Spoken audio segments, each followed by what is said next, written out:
Well, after weeks of struggling to elect a new Speaker of the House, Republicans gave up and just generated one with AI. There's no way Mike Johnson is a real person. He's supposed to be a conservative Republican, yet he looks like every MSNBC host combined. Well, America elected Donald Trump to run the country like a business, but it turns out he's running it like one of his businesses. Buckle up, because this is about to get wilder than a Facebook argument between your aunt and a fact-checker. Colin Jost and Michael Che just obliterated Donald Trump and Mike Johnson. And we're here to witness every glorious comedic casualty. This isn't light roasting, this is hibachi chef-level flame throwing with political receipts. If you thought political humor couldn't get any more unhinged, wait until you hear what they said. Grab your snacks. Hide your pride.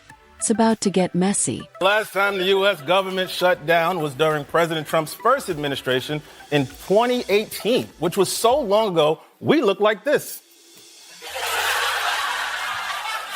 President Trump claimed that one of the reasons the government shut down is because Democrats want transgender for everybody, which is obviously not true. But at the same time, I wouldn't say no to my own set of these. Colin Jost opened the floodgates with the confidence of someone who just found a clearance sale on political chaos.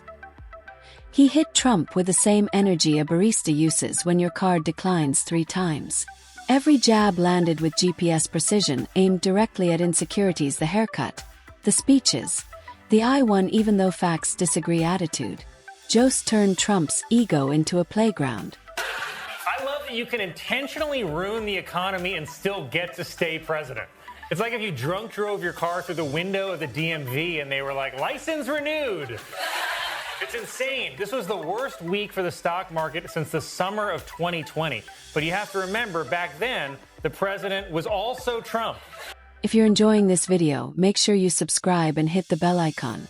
Then Michael Che stepped in with the comedic equivalent of a steel chair, swinging straight at Mike Johnson.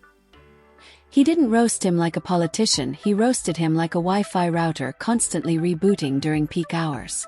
Johnson's dramatic speeches, his unplanned facial expressions, and his substitute math teacher energy became Che's personal comedy sandbox. Johnson has also been called homophobic for supporting anti-LGBTQ legislation and saying homosexuality is bizarre and deviant, which are 2 fantastic gay clubs on the West Side. But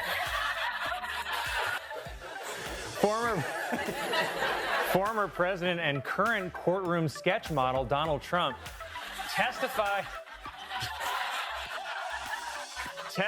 on the stand for the first time in over 10 years, and it's fun that nobody is 100% sure which trial this sketch is from. And then Colin Jost circled back to Trump like a man revisiting a half-finished amusement park ride.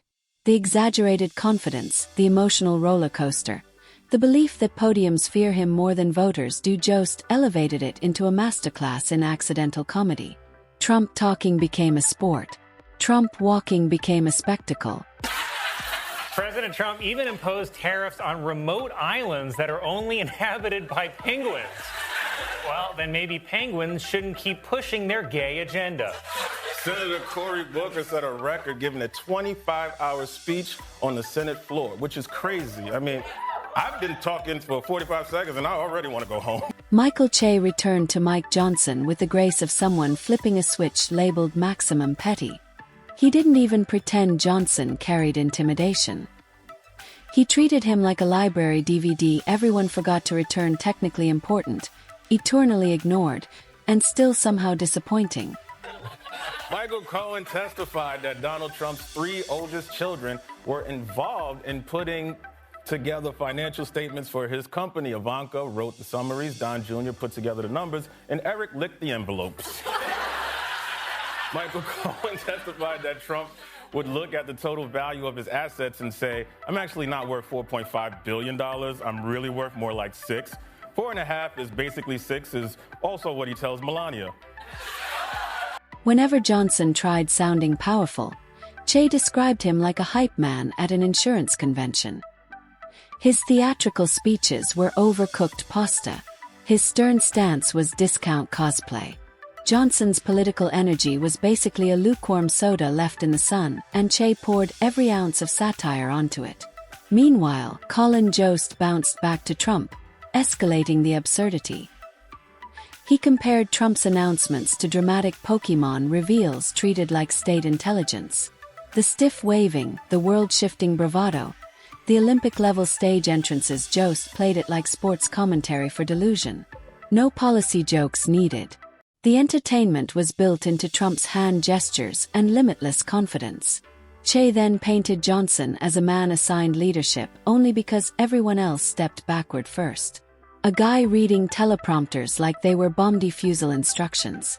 Johnson's thunder sounded more like a squeaky grocery cart with one broken wheel. The last time the U.S. government shut down was during President Trump's first administration in 2018, which was so long ago, we look like this. President Trump claimed that one of the reasons the government shut down is because Democrats want transgender for everybody, which is obviously not true. But at the same time, I wouldn't say no to my own set of these. Things escalated fast when Colin Jost returned with a roast so polished it could clear TSA. Trump's grand proclamations became motivational speeches shouted through a megaphone at a children's petting zoo. Each boast ballooned until bursting under pure sarcasm. Jost peeled back Trump's ego like an archaeological dig, revealing fossils of insecurity under studio lights. Every attempt at authority became a silent film. Every attempt at leadership looked like a school project where one kid insists on holding the clipboard no one asked for. Meanwhile, Che wrapped Johnson's pride into satire so tight it couldn't breathe.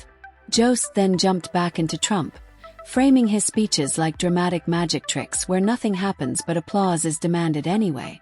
The pauses, the recycled punchlines, the triumphant tone over serial commercial statements, comedy gold. President Trump spent last week defending our historical best friend, Russia. Trump turned this week to attacking our sworn enemy, Canada. That's right, those syrup-guzzling, poutine-munching, moose-humping hockey sluts have taken advantage of us far too long.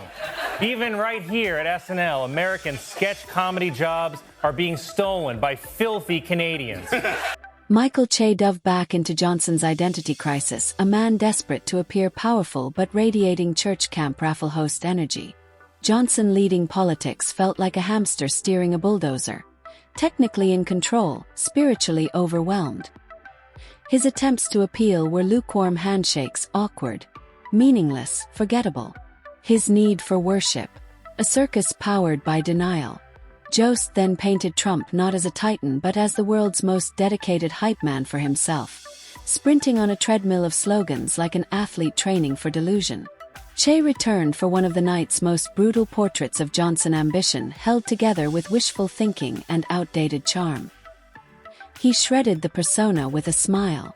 President Trump is threatening to sue the BBC for $5 billion for a documentary that edited out the part of his January 6th speech where he called for protesters to be peaceful. And to set the record straight, here is the full, unedited, completely accurate clip of what Trump said on that day. Everybody knows I went down on Bill Clinton. Again, Colin Jost delivered a poetic-level roast of Trump, framing his worldview as a cinematic universe starring one man while everyone else is a background character. Every entrance was an unauthorized sequel. Every speech a remix no one requested. Jost's comedic mic drop left only an outline of a man built from hairspray and self-promotion. Michael Che landed the finishing blow on Johnson, a demolition so clean it echoed through the studio. Johnson's polished image became a dusty museum exhibit no one visits. Jost left Trump's theatrical empire collapsing under its own ego. Che left Johnson looking like motivational confetti after a failed pep rally. A pharmaceutical executive collapsed in the Oval Office on Thursday. And speaking of pharmaceuticals, whatever they've got Trump on, I want some. Because just look how chill he is during all of this. He's just standing there. He's literally this meme.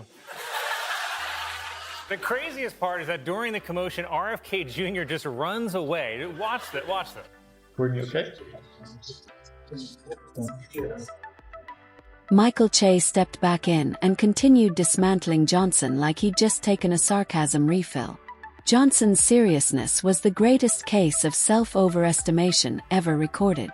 His rally speeches, dramatic readings of warranty instructions, every attempt at power wilted under Che's microscope. The stiff posture, the parade expecting pauses, the notice me expressions.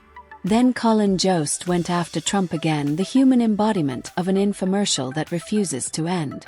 Trump announces things with the intensity of revealing ancient treasure, only for it to be a resort brochure.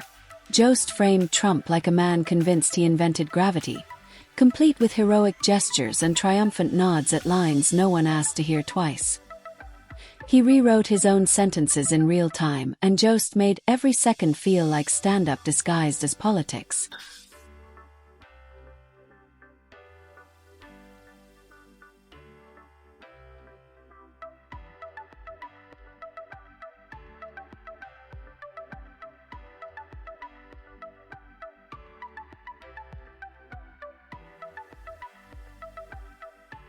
Michael Che looked at Johnson like a cat looks at a laser pointer, eager, amused, and ready to pounce.